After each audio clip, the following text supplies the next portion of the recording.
kay Ate Lori Rin, kay Ate Willie Grace, and kay Ate Tintin po, at sa mga workers po na nagpapaalala sa akin sa word po ng Panginoon. And salamat din po sa Lord na patuloy pa rin po nakakapagbasa rin po ng Bible kahit minsan. And nung pong time na nasa dorm pa ay nakakapakinig po ng Bible study ni Pastor, kahit na hindi po on time ay nakakapakinig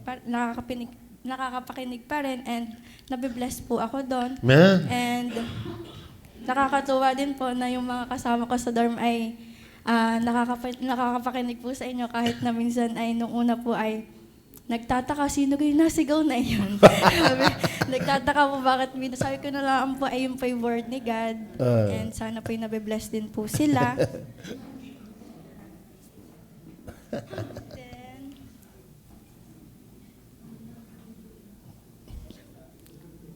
Salamat din po sa Panginoon dahil po nakaraos na po ng finals and successful po yung tatlong defense na dinefense po namin.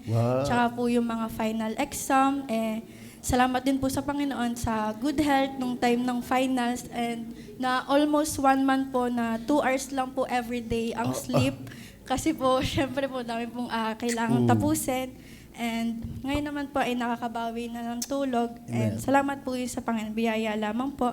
And salamat din po sa Panginoon. Biyaya po ay nagkaroon po ng matataas po na marka. 2 dos. And puro 1 na. And salamat po sa Panginoon na kahit madaming pagpakulang po ay nagpapatuloy. And patuloy po na pag-iingat sa akin, sa aking pamilya at sa mga mamit dade. Wala pong mga nagkakasakit.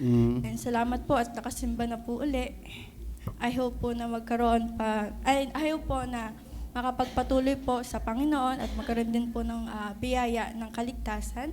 At ang sarap po kasi sa feeling na naglilingkod sa Panginoon. Ang sa akin lang din po, and makasama rin po dito yung mga mahal ko sa buhay, yung mga daddy po, and makapagpatuloy din po sila. Yun lamang po, and maraming salamat po sa ating Panginoon. Amen!